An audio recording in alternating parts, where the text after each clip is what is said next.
Flames climbed higher around the last Grand Master of the Knights Templar. This was not the end of a war, but the result of a conspiracy built on terrifying whispers. The Templars were not just warriors, they were one of the most powerful and wealthy organizations the world had ever seen, answerable only to the Pope himself. Yet they were utterly destroyed by accusations of sorcery, demon worship, and dark secrets. By the end of this story, you will understand the shocking truth behind one of history's greatest betrayals. We will uncover why a king turned against his most loyal defenders and how lies about magic and heresy brought down an empire. What does it take for whispers to become more powerful than swords? Their story begins not with ambition but with a desperate need for protection.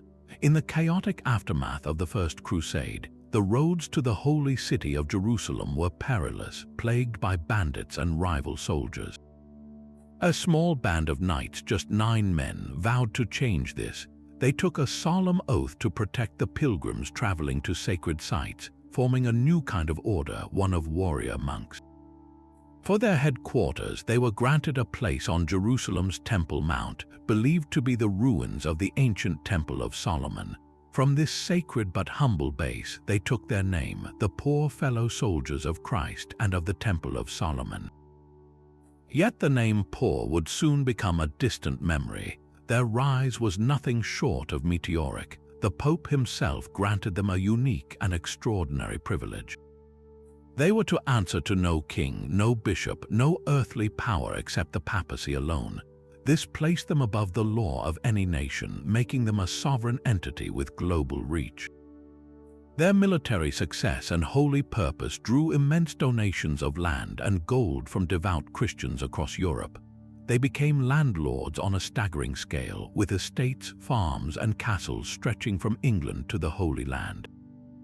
But their true genius lay in finance. Pilgrims needed a safe way to fund their journeys, so the Templars invented a primitive form of travelers' checks. A pilgrim could deposit their wealth at a Templar preceptory in London and receive a coded letter of credit, then travel to Jerusalem and withdraw the funds there. This system required an unprecedented network of fortresses, scribes, and ships, creating the world's first multinational corporation. They managed the treasuries of kings and became the bankers to the powerful, all while remaining an army of devout monks sworn to poverty. Can you see the contradiction beginning to form? They were the defenders of the faith, yet they held more wealth than most kingdoms. They were monks who renounced personal property, yet their order commanded a private fleet and financial empire that spanned the known world. This immense power, cloaked in religious devotion, made them indispensable, but it also planted the seeds of a deep and growing resentment. Into this world of immense Templar power stepped a king who would not be rivaled. Philip IV of France, a man whose handsome features earned him the nickname Philip the Fair, possessed a cold ambition that his pleasant appearance completely belied. He was a monarch obsessed with consolidating his own authority, determined to be the absolute master of his realm with no institution, not even the church, standing in his way. But his grand ambitions were trapped by a simple, humiliating reality. He was bankrupt. Years of war with England had drained the royal treasury completely. He had already resorted to desperate measures, debasing the currency and even expelling his Jewish and Italian bankers to seize their assets, but it was not enough. His financial desperation had a single, massive focal point. The Knights Templar were not just his bankers, they were his primary creditors, the ones who held the immense and growing ledger of the French crown's debt. Every castle, every soldier, every campaign was funded by Templar gold. Can you see the terrible position this put the king in? The very symbol of royal power, the crown itself, was financially shackled to an organization that answered to a higher power in Rome. The Templars were a state within his state, and their wealth was the key to his own sovereignty. For a king like Philip, this was an intolerable situation. He did not just want to manage his debt, he wanted to erase it. he looked upon the Templar Order and saw not holy warriors but a vault that needed to be cracked open. His motive became a terrifying blend of greed and political calculation. By destroying the Templars, he could achieve two goals in one brutal stroke.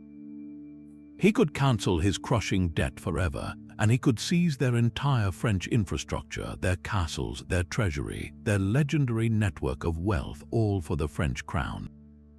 This was not a simple robbery. It was a calculated takeover designed to make him the richest and most powerful monarch in Europe, completely free from any financial or political restraint.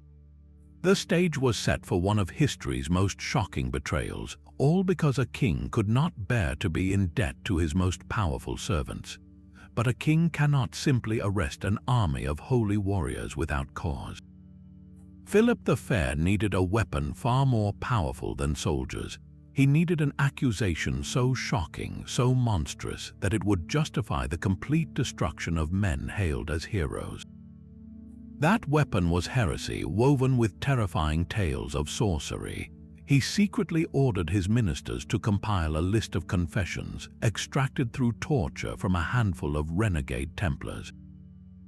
These statements claimed the knights, in their secret initiation rites, were forced to spit on the cross, deny Christ, and worship a mysterious idol, a demonic head known as Baphomet.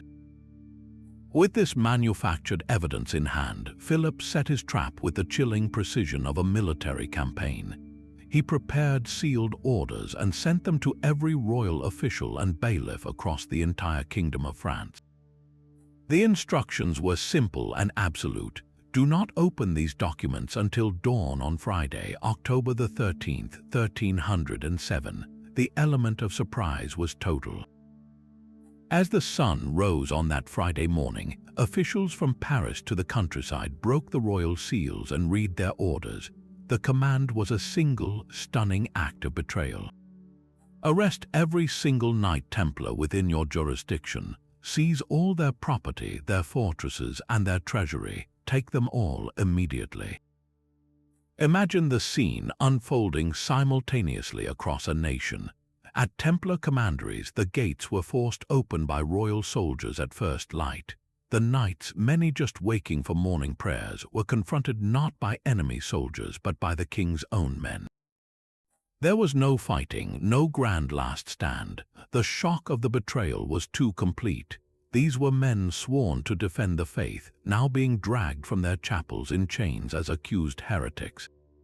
The operation was brutally efficient. In a single day, hundreds of Templars, from the highest-ranking officials to simple sergeants, were captured.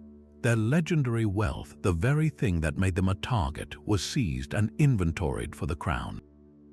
The coordinated strike was a masterpiece of political treachery, so shocking and so effective that it scarred the cultural memory of the Western world forever. This is the true historical origin of the superstition surrounding Friday the 13th, a day that marks not a myth, but a real-life massacre of reputation and freedom. The accusations leveled against the Templars were designed to provoke absolute horror. At the heart of the king's case was a detailed description of a secret initiation rite, a perversion of the order's sacred vows. According to the forced confessions, a new recruit, having just pledged his life to God, would be taken aside by his superiors. There, in the shadows, he would be commanded to perform an act of ultimate sacrilege. He was ordered to deny Jesus Christ as his Savior, not just once, but 3 times in a twisted mockery of the Apostle Peter's denial.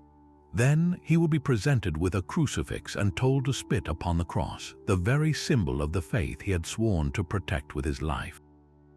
In some testimonies, the defilement went even further, with claims of recruits trampling the cross underfoot in a final, brutal act of rejection. For the medieval world, this was more than just heresy. It was a complete inversion of the natural and divine order.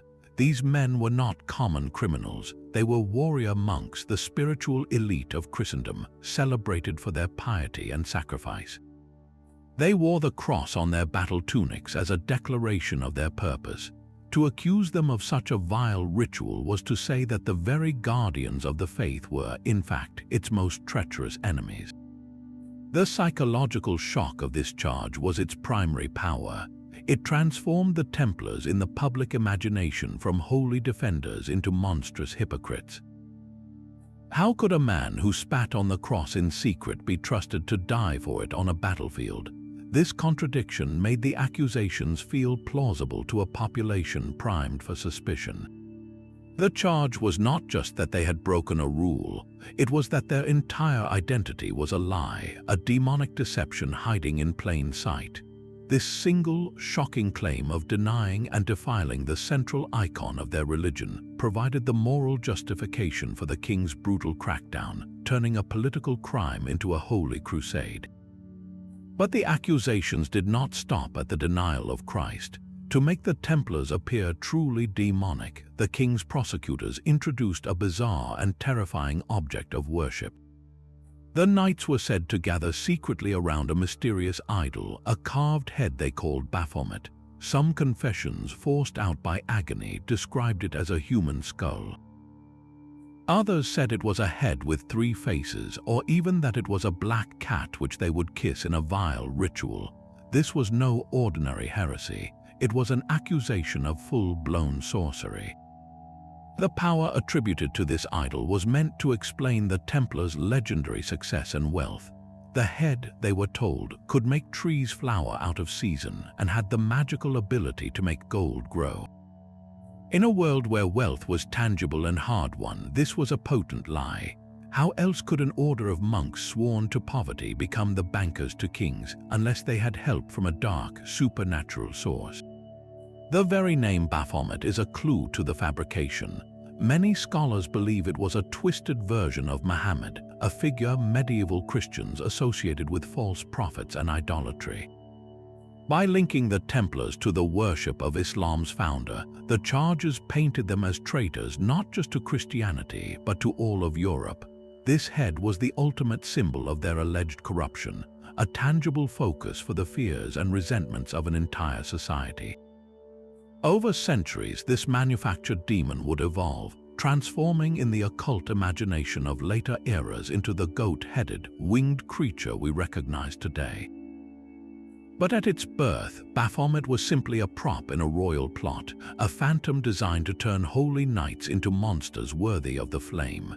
Beyond the idol, the charges plunged into deeply personal and humiliating territory. The secret initiation was said to include a ritual known as the osculum infum, the obscene kiss. A new brother, still reeling from the command to deny Christ and spit on the cross, would then be required to kiss the knight who received him into the order.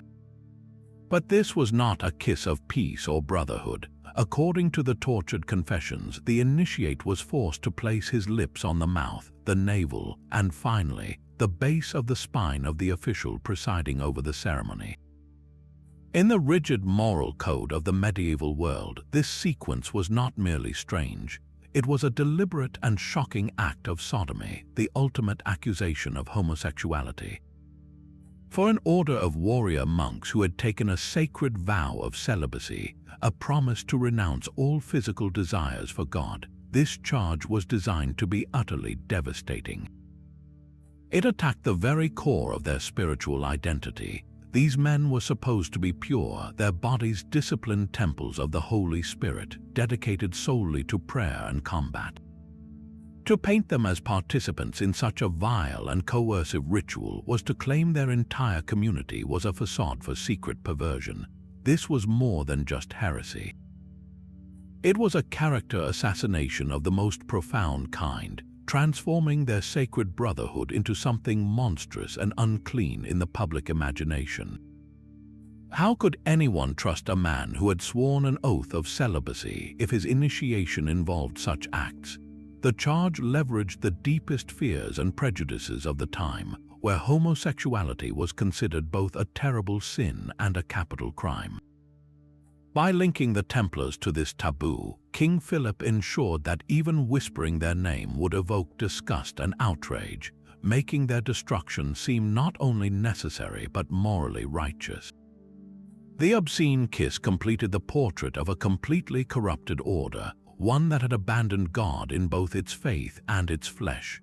Their own code of silence became the perfect canvas for the king's lies. To function as elite warriors and international bankers, the Templars operated under a strict vow of secrecy. Their military strategies, their financial transactions, even the rituals for welcoming new brothers were all conducted behind closed doors. This privacy was not born from a desire to hide dark secrets, but from sheer necessity. Imagine the trust required for a pilgrim to deposit his life savings in London, knowing he could retrieve it in Jerusalem. That entire system relied on confidential codes and secure communications that could not be leaked to rivals or bandits. Their private meetings were not sinister covens. They were the boardrooms and strategy sessions of a multinational enterprise. Yet to an outsider, this wall of silence was deeply suspicious. What were these powerful men discussing in their secluded chapels and fortified preceptories? Why were their ceremonies so private? This natural and necessary lack of transparency created a vacuum, an empty space where fear and speculation could grow unchecked. King Philip's prosecutors did not have to invent suspicions from nothing. They simply poured their poisonous narratives into a container the Templars had already built for entirely different reasons. The Order's own initiation rites, meant to bind men together in sacred purpose, were particularly vulnerable to distortion. The rituals were solemn and complex, involving vows of obedience, poverty, and chastity. But because only Templars witnessed them, no one could refute the twisted versions presented in court. When a tortured knight confessed to spitting on a cross, it sounded plausible to a public that had never been allowed to see what really happened. The prosecutors asked a simple, devastating question. If you have nothing to hide, why are you hiding everything? The Templars had no good answer that could be understood outside their own walls. Their legitimate need for operational security was weaponized against them, transformed from a strength into proof of guilt. In the absence of light, people will always imagine monsters. The king simply provided the description. These shocking confessions did not emerge from a search for truth. They were manufactured in the cold, damp rooms beneath the king's prisons, where pain was the only language spoken. The primary tool for this extraction was a device known as the strappado. A prisoner's hands were tied tightly behind his back, and a rope was looped around his wrists. He was then hoisted high into the air by a pulley, letting his full body weight dislocate his shoulders with a sickening pop. To intensify the agony, heavy weights were often attached to his feet, stretching the body on a brutal rack of its own making. The pain was so excruciating that it was designed to break not just the body but the will itself. A man suspended in this torment would say anything, confess to anything, just to be let down for a single moment. Other methods included the rack, which systematically stretched a person's joints until they tore, and prolonged sleep deprivation in filthy, lightless cells. The goal was never to discover a reality. It was to produce a specific story, the one written by the king's prosecutors. Under this systematic torture, the confessions came flooding in. Yes, we spat on the cross. Yes, we worshipped a demonic head. Yes, we engaged in obscene rituals. The statements were perfectly uniform because they were all answers to the same leading questions asked under the same unbearable duress. The entire case against the Templars was built on this foundation of screams, but the truth has a way of resurfacing. When Pope Clement V finally intervened and granted the Templars a papal hearing, something remarkable happened.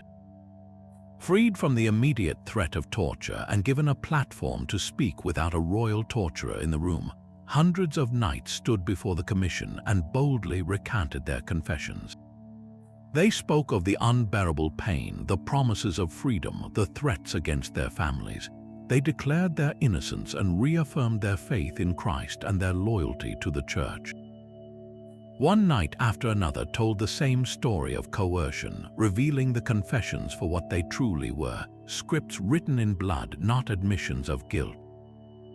This mass recantation exposed the entire proceeding as a monstrous fraud. It proved that the king's justice was not built on evidence, but on the deliberate infliction of agony. Among the hundreds of broken men, one voice would ultimately shake the foundations of the king's entire conspiracy. That voice belonged to Jacques de Molay, the Grand Master of the Knights Templar himself. For 7 long years, this proud leader of the most powerful military order in the world endured the damp stone and psychological torment of a royal prison. Like his brothers, he too had broken under the systematic torture, confessing to the fabricated crimes to stop the unbearable pain. He admitted to spitting on the cross and denying Christ, providing the king with the star witness he needed to condemn the entire order. For Philip the Fair, de Molay's signed confession was the ultimate prize, the final piece of evidence to legitimize his theft. But a confession made in the shadows of a dungeon is a fragile thing. In the spring of 1314, a council was convened in Paris to finally deliver the sentences to the imprisoned Templar leadership.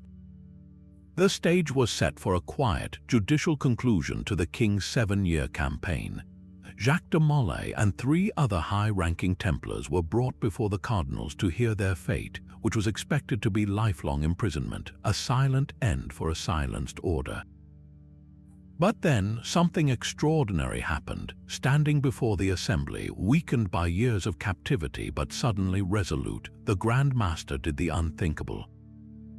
He withdrew his confession. In a clear, defiant voice, he declared that the Order of the Knights Templar was innocent, that its members were good and faithful Catholics, and that every accusation of heresy and sorcery was a monstrous lie. He stated that his only sin was betraying his order and his faith by confessing to falsehoods to escape the agony of torture. This was not just a legal maneuver. It was an act of moral and spiritual redemption. He knew the consequences would be dire. By recanting, he was rejecting the mercy of the Church and choosing certain death. One of the other 3 Templars, Geoffroy de Charny, stood with him in this breathtaking act of defiance. The other 2, broken and terrified, remained silent and accepted their prison sentences.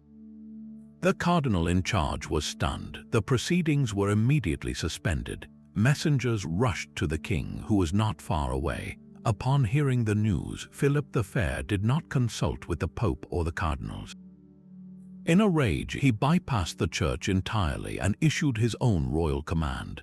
The penalty for a relapsed heretic, one who confessed and then retracted that confession, was clear, absolute, and brutal. Jacques de Molay and Geoffroy de Charny were to be burned at the stake that very day. As the sun set over the Seine on March the 18th, 1314, the 2 old men were taken to a small island called Isle aux Juifs.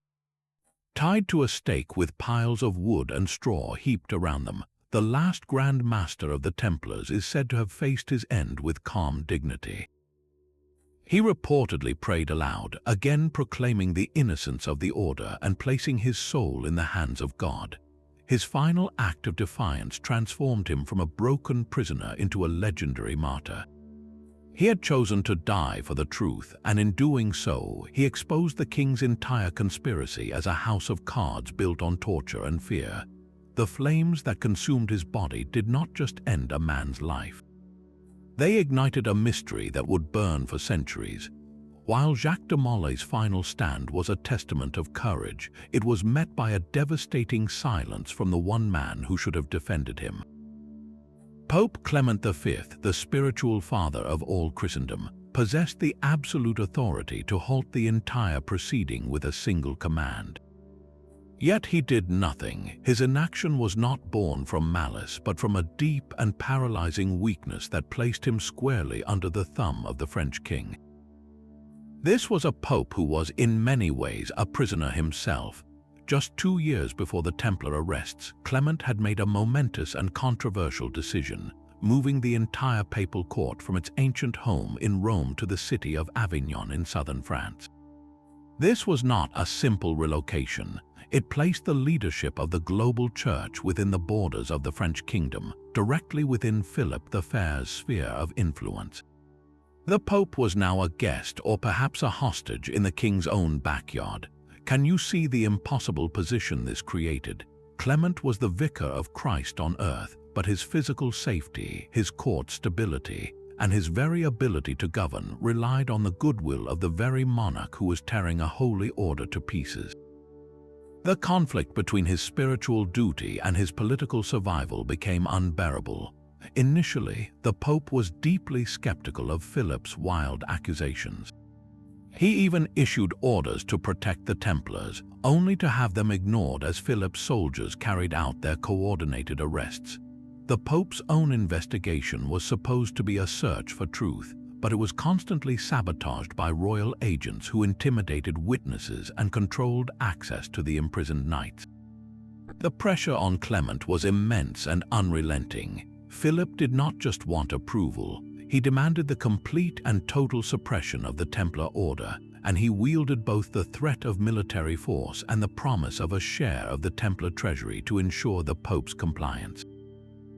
Faced with the potential for a schism that could split the Church and the very real possibility of his own deposition or worse, Pope Clement V made a fateful choice. He chose the survival of his papacy over the lives of his knights. In the end, he capitulated completely, issuing a papal bull that formally dissolved the order of the Knights Templar. It was a devastating abdication of spiritual responsibility. The Church, which was meant to be a moral authority standing above earthly kings, had been reduced to a tool of the French crown, providing a thin veneer of holy legitimacy to a brutal act of state-sponsored theft. The Pope's weakness ensured that Jacques de Mauley's brave recantation would be his last word, and his burning pyre would become the symbol not just of a king's greed, but of a faith's failure to protect its own.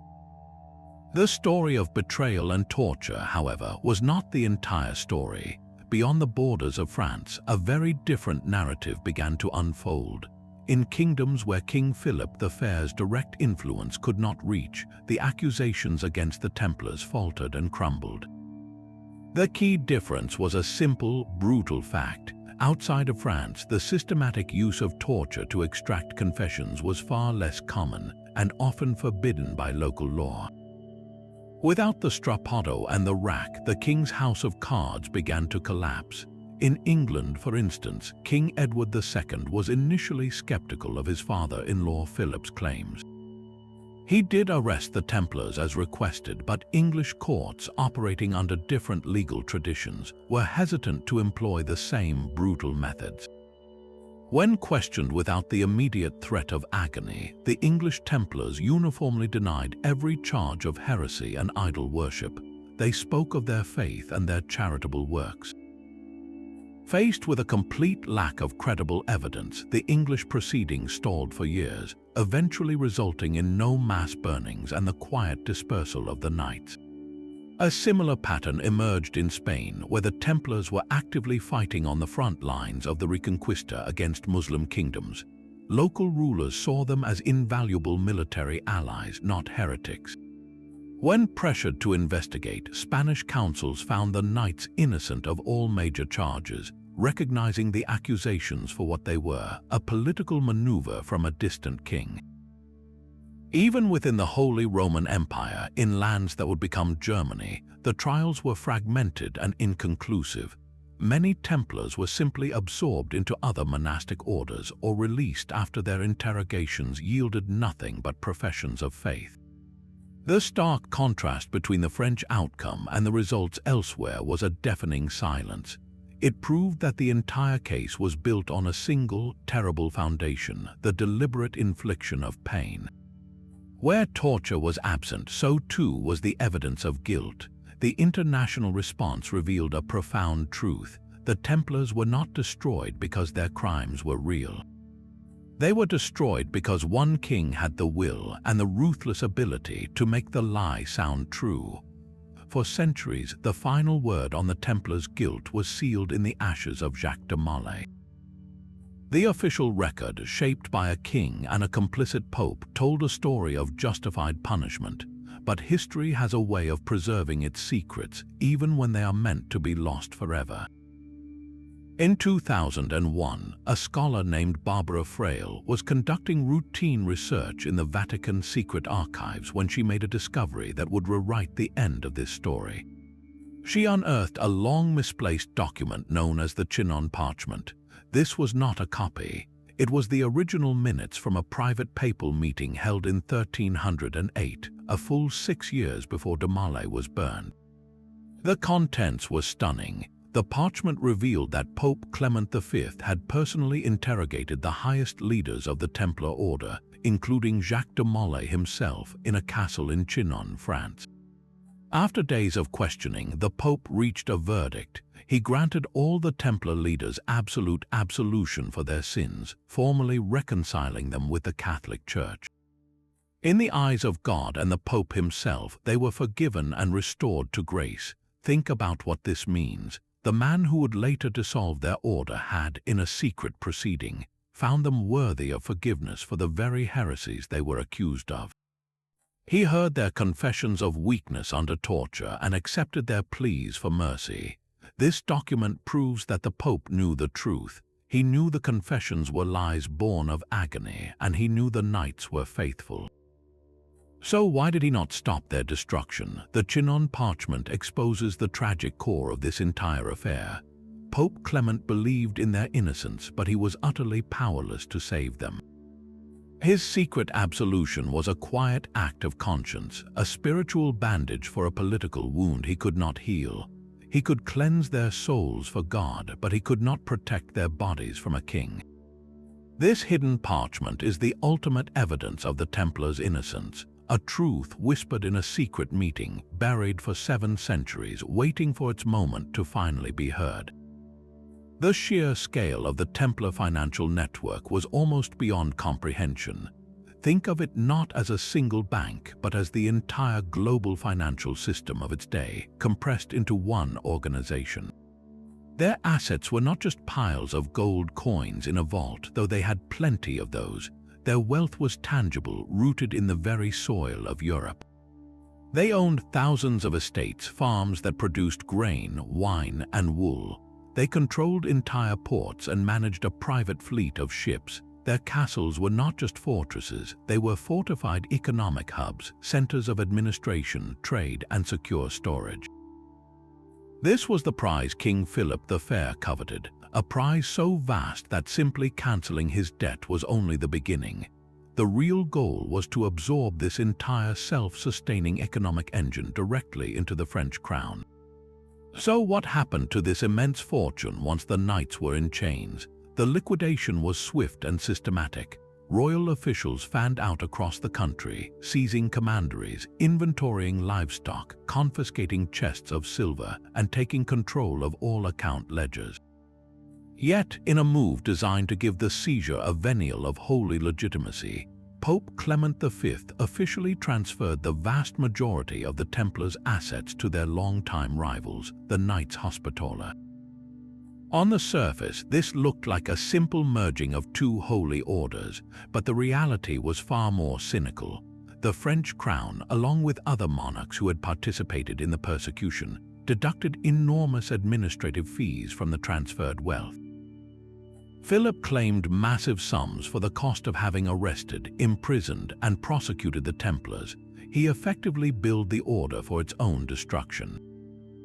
Furthermore, many of the most valuable Templar properties in France never reached the Hospitallers at all. They were quietly absorbed into the royal domain, becoming permanent possessions of the crown. Other nobles and kings who had supported Philip also took their share, carving up the Templar empire like a feast. The Hospitallers, now suddenly wealthy beyond their dreams, found themselves burdened with the Templars' financial obligations, having to pay out deposits to angry creditors across Europe. The entire process was less a transfer of assets and more of a controlled demolition, where the most powerful players salvaged the best pieces for themselves. This systematic redistribution of wealth is the final, undeniable clue. If the true motivation had been a righteous purge of heresy, the order's wealth would have been treated as tainted, its use forbidden. Instead, it was eagerly divided and absorbed. The money did not simply vanish. It flowed directly into the hands of the very men who had orchestrated the conspiracy, proving that the darkest sorcery at work was not idol worship, but the cold, calculated magic of greed. The most terrifying accusation was not just that they worshipped a demon, but that they had entered into a formal pact with the forces of darkness. This claim transformed their entire history into a sinister bargain. How could a small band of 9 knights grow into an empire that rivaled kingdoms? How could they achieve such stunning military victories and accumulate such impossible wealth through mere human effort? In the logic of their accusers, the answer was simple. Their success was too perfect, too rapid to be natural. It defied all earthly explanation. Therefore, it had to be supernatural. Their financial genius, their uncanny battlefield luck, their vast network of influence, all of it was presented as proof of a demonic contract. The mysterious idol Baphomet was not just an object of worship, it was the seal on this terrible agreement, the source of their otherworldly power. This narrative tied their alleged earthly crimes of heresy to a much larger cosmic war. They were no longer just corrupt monks. They were portrayed as a fifth column in the very heart of Christendom, soldiers in the army of Satan himself. Their wealth was not earned but conjured. Their victories were not won but bought with the currency of their souls. This framework made their destruction not merely a punishment, but a holy exorcism of a demonic infection from the body of the faithful. By framing the Templars as participants in a grand satanic conspiracy, King Philip elevated his political and financial crime into a spiritual crusade. He was not a greedy king robbing his bankers. He was God's chosen instrument purging the world of a hidden evil. The demonic pact was the ultimate lie, one so vast and terrifying that it justified any action, no matter how brutal, in the name of salvation. It was a story designed to make the unthinkable seem not only necessary but righteous. The crackling pyre on the Isle de la Cité was not the end of Jacques de Molay's story, but the moment he truly seized control of his own legend.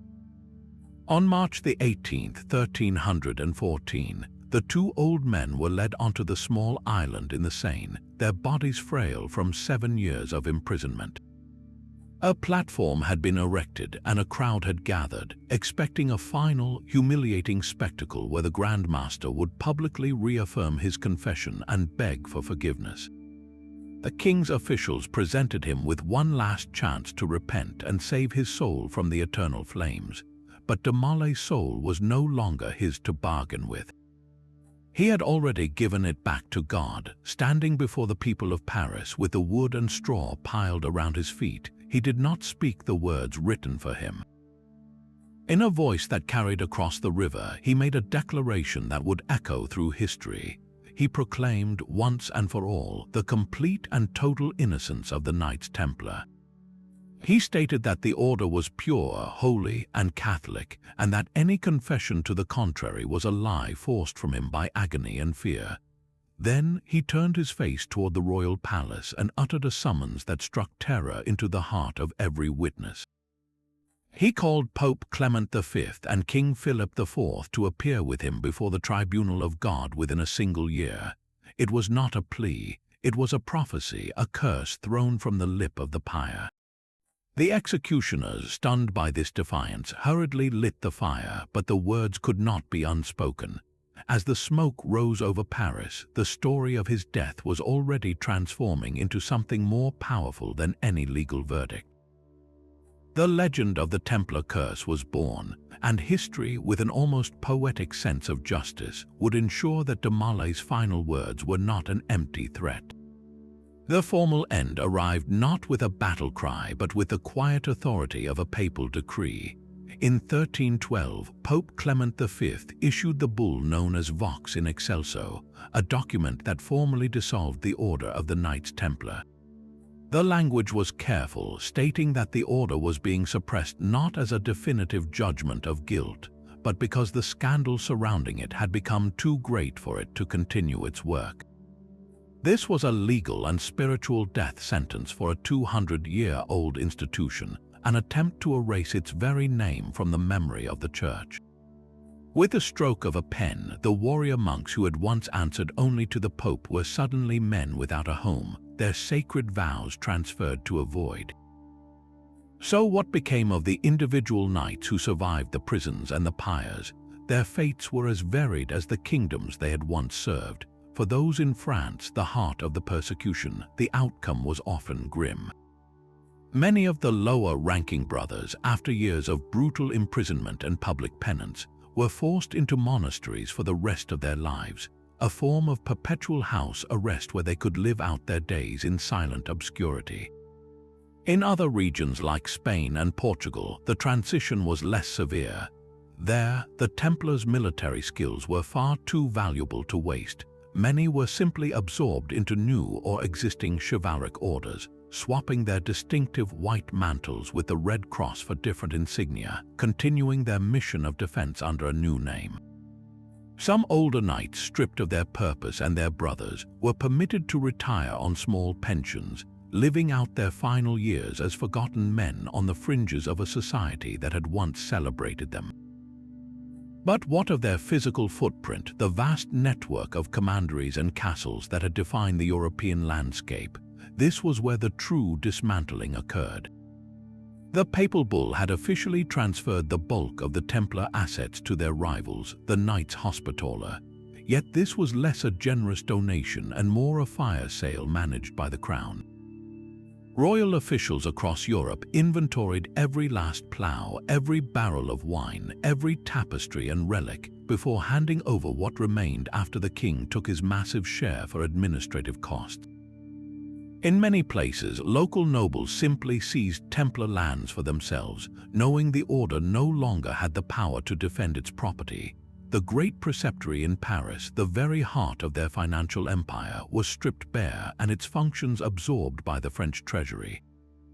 Within a few short years, the institutional presence of the Knights Templar was systematically scrubbed from Europe. Their symbols were chiseled from walls, their records scattered or destroyed, and their legendary name was reduced to a whispered accusation. An empire built on faith and finance was dismantled piece by piece, its components redistributed to the very powers that had conspired for its fall, leaving behind only ghost stories and a question that would not die. Jacques de Malé's final curse did not linger long in the air before fate itself seemed to answer. Within a single month of that fiery execution, Pope Clement V was dead. He had been suffering from a debilitating illness for some time, but his end was swift and decisive, striking him down on April 20th, 1314. The nature of his sickness was not widely discussed, but the timing was everything. Then, before the year could close, King Philip IV met his own sudden end. In November, he was hunting near Fontainebleau when he suffered a catastrophic cerebral stroke, or according to some accounts, was thrown from his horse. He died almost immediately, a powerful monarch cut down in his prime at the age of 46. Two of the three men de Maillé had summoned to God's judgment were gone, just as he had foretold. For the people of the 14th century, this was not a coincidence. It was divine retribution. In an age where the hand of God was seen in everything from a good harvest to a lost battle, the nearly simultaneous deaths of the Pope and the King were a clear sign. They were viewed as a direct punishment for their roles in the destruction of a holy order and the murder of an innocent man. The official chronicles of the time recorded these events with a sense of awe, cementing the idea of a Templar curse in the popular imagination. It was poetic justice on a cosmic scale, a narrative so perfect it felt destined. Later historians, of course, point to more mundane explanations. Clement had been gravely ill for years, and Philip's death, while sudden, was not extraordinary for an active man of his time. Yet even the most skeptical scholar cannot escape the profound symbolism. The curse gave a moral shape to the chaos of history.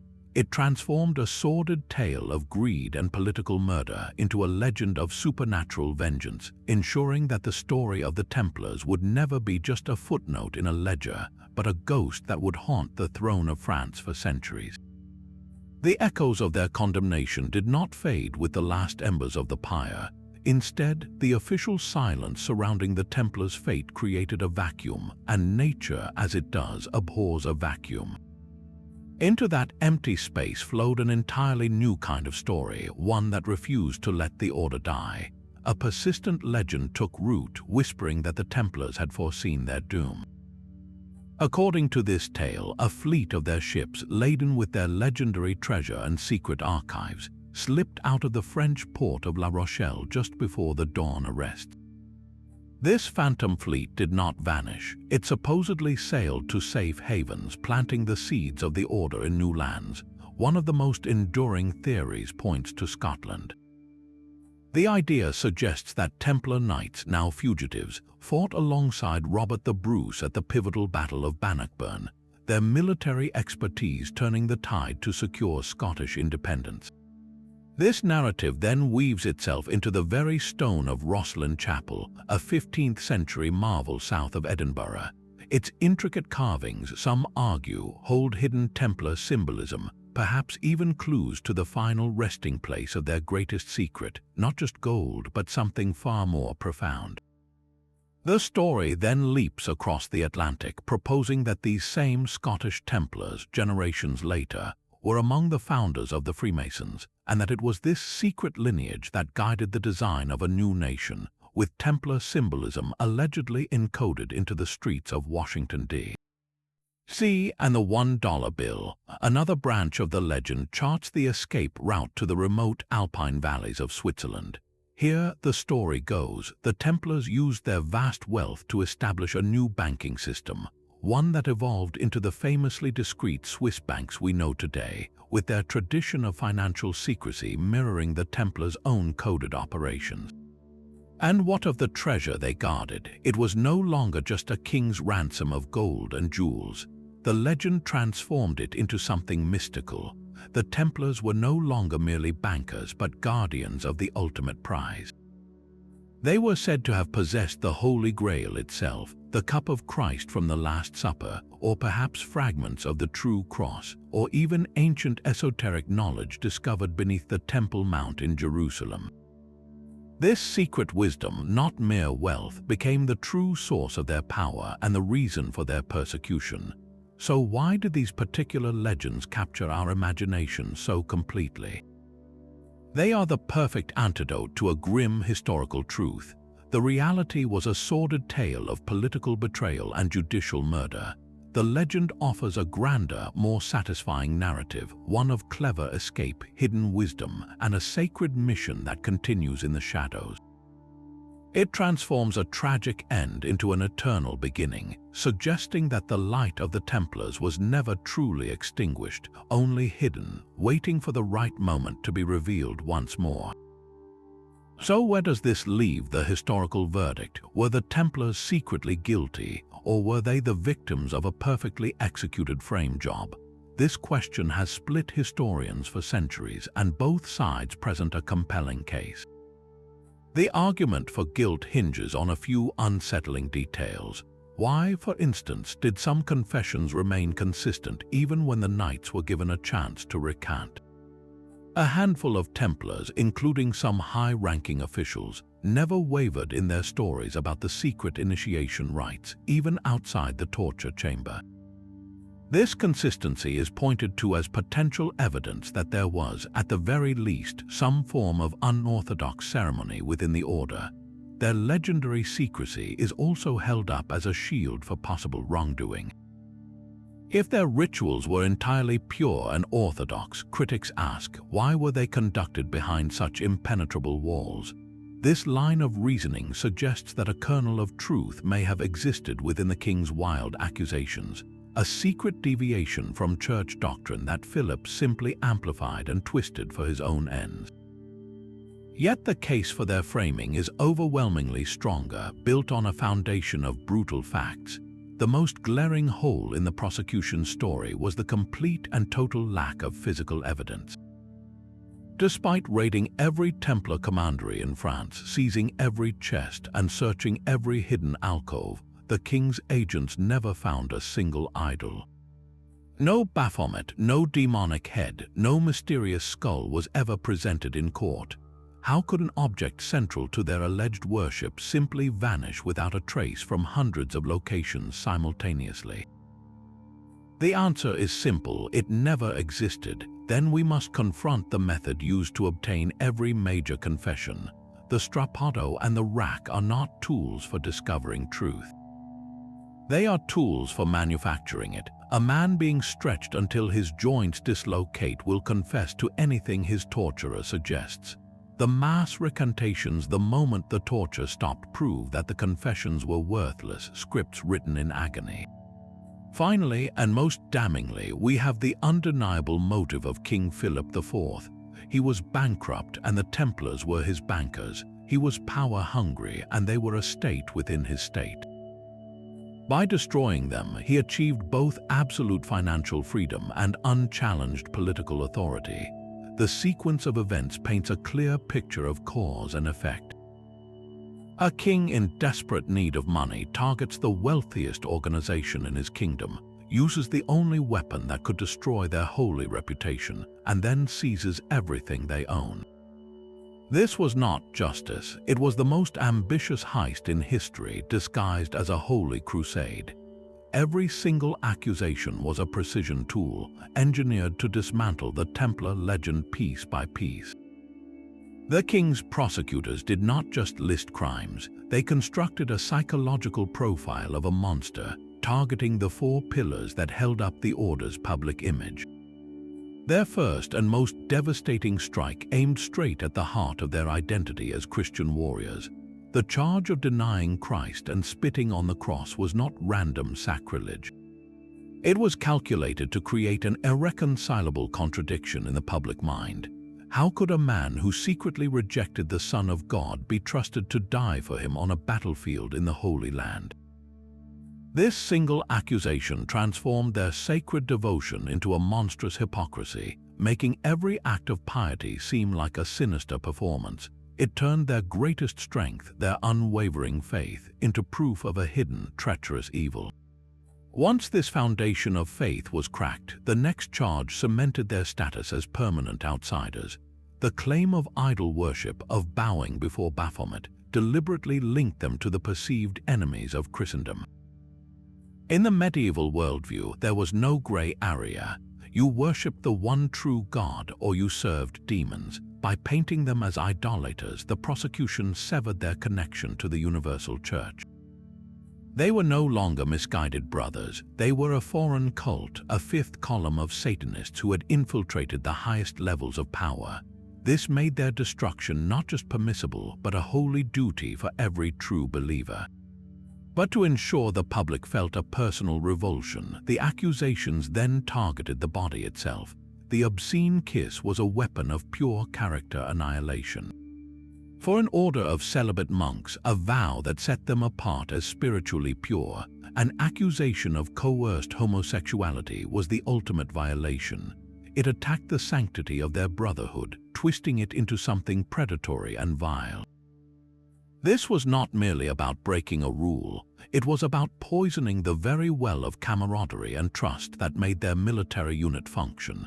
It made their private gatherings seem depraved, turning their necessary secrecy into a shield for perversion. How could any righteous person defend men accused of such acts? The final piece of the blueprint elevated them from heretics to an existential threat. The charge of sorcery and demonic pacts explained their success in a way that pure human effort could not. Their financial genius, their military victories, their vast wealth, it was all too great to be natural. Therefore, it had to be supernatural and therefore diabolical. This narrative transformed their entire history into a sinister bargain with dark forces. They were not just corrupt men, they were a cancer in the body of society, using demonic power to undermine kingdoms and the church itself. This made them a danger to every single person, justifying any means necessary to eradicate them. Together, these four accusations formed an inescapable labyrinth of fear and outrage. Faith, community, honor, and natural order, each pillar was systematically demolished. The king's genius was not in finding evidence, but in understanding the deepest fears of his people and holding up the Templar shield as a mirror, showing them a monster where a hero once stood. With every Templar commandery in France ransacked by royal agents, the king's prosecutors should have been drowning in proof, yet the most damning evidence of all was what they completely failed to find. After years of investigation and hundreds of property seizures, the legendary idol Baphomet was never presented in any court. No demonic head, no carved skull, no mysterious three-faced figure was ever hauled out of a Templar chapel as a smoking gun. The same royal officials who meticulously inventoried every piece of silver plate and every barrel of wine could not produce the central object of the order's alleged worship.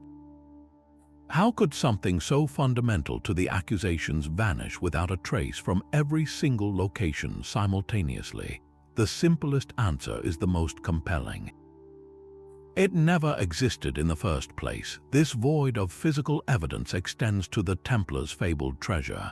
King Philip's primary motive was greed, a desperate need to fill his empty coffers. His men seized account ledgers, chests of coins, and deeds to land, but the mountains of gold and silver legend attributed to the knights were never found in the quantities he needed. If the Templars were truly practicing systematic heresy, where were the hidden altars, the blasphemous texts, or the ritual objects? A widespread, deeply entrenched conspiracy of this scale would have left a physical trail, yet the king's entire case rested on words extracted in dungeons, not on objects discovered in the light of day. This profound absence speaks louder than any forced confession. It transforms the entire proceeding from a legitimate trial into a sinister fishing expedition that came up empty. When you accuse someone of a crime, you are expected to produce the tools of that crime. The prosecution could not show the idol, the treasure, or any document outlining a heretical creed because those things were phantoms, invented to serve a narrative, not to describe a reality. The silence of the evidence is a deafening testimony to their innocence. That final, unanswered question has echoed for centuries, finding a home not just in history books, but in the very heart of our modern imagination. The story of the Knights Templar has been resurrected and reimagined in countless books, films, and video games, transforming them from historical figures into icons of mystery. Dan Brown's novel The Da Vinci Code, for instance, presented a world where the Templars were not heretics, but the noble guardians of an explosive secret about the bloodline of Jesus Christ. In this version, their persecution was not about debt, but about silencing a truth that could shatter the foundations of the Church. While the book is a work of fiction, its massive success tapped directly into the public's enduring suspicion that the official story was a lie, and that the Templars died protecting something far more valuable than gold. Similarly, the blockbuster film Indiana Jones and the Last Crusade wove the Templars into its quest for the Holy Grail. The knight who guards the ancient cup is revealed to be a Templar, a centuries-old sentinel preserving sacred knowledge, his order's mission enduring long after its official dissolution.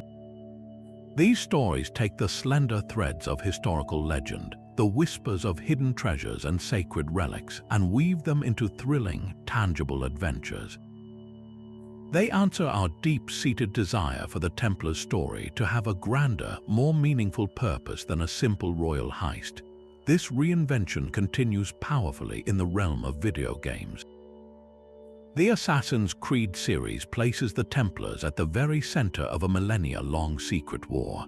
In this narrative, they are not warrior monks, but a timeless cabal of shadow rulers, manipulating world events from the shadows in a relentless pursuit of total control through order. Their historical conflict with King Philip is reframed as a mere skirmish in this larger, hidden war. The game allows players to walk through a digitally recreated Paris, witnessing the arrests and the tension firsthand, but through the lens of an epic fantasy. This portrayal brilliantly captures the core of the conspiracy theory that the Templars never truly vanished, they just went deeper underground, their influence shaping the world we live in today. Why do these modern myths resonate so powerfully? They offer a more satisfying and exciting alternative to the grim historical record. The truth of royal greed and judicial murder is a sordid, disappointing end for such a legendary order. But the idea that they outsmarted their persecutors, that they escaped with a sacred treasure and their mission intact, that they are still watching and waiting, transforms a tragedy into an unfinished epic. These fictional tales, by blending a few solid historical facts with a generous helping of speculative fantasy, have ensured that the white mantle with the red cross remains one of the most recognizable and fascinating symbols in the world, forever suspended between documented history and limitless imagination. For 700 years, the official record stood firm, a monument to a king's victory. But historical truth has a stubborn way of resurfacing. In 2007, the Vatican took a step that shocked the world of medieval scholarship. They officially published the Chinon Parchment, that long-lost document proving Pope Clement himself had absolved the Templar leaders. This was not just an academic exercise. It was a quiet, powerful act of historical clarification, an admission from the Church itself that the trial was deeply flawed. By releasing this document to the public, the Vatican effectively shattered the 7-century-old foundation of the charges, allowing the world to see the stark contrast between the public condemnation and the private truth known to the Pope. This single act ignited a global reassessment of the entire affair. Today, the consensus among historians is nearly unanimous. The trial of the Knights Templar is now viewed as one of history's most blatant and successful frame-ups, a gross miscarriage of justice built entirely on torture, perjury, and royal greed. Modern legal scholars look back on the proceedings with a sense of professional horror, recognizing it as a textbook case of how state power can be weaponized to destroy any individual or institution, no matter how noble its reputation. The story is no longer a debate about their guilt, but a sobering lesson in the fragility of justice when it confronts absolute power. This shift in perspective has completely transformed the Templar legacy. How are they remembered now? Not primarily as the heretics of King Philip's propaganda, but as brilliant innovators who laid the groundwork for the modern banking system. Their financial techniques, the letters of credit and international money transfers, were centuries ahead of their time. We recall their disciplined military prowess, their role as the shock troops of the Crusades, and their vast network of influence that connected Europe and the Middle East. The scandal that destroyed them has become a footnote to their achievements, the tragic end to a story of monumental accomplishment. Their memory now endures not in the shadow of the pyre, but in the light of their incredible contributions to a world they helped to shape. Their journey is a story of breathtaking ascent and devastating collapse.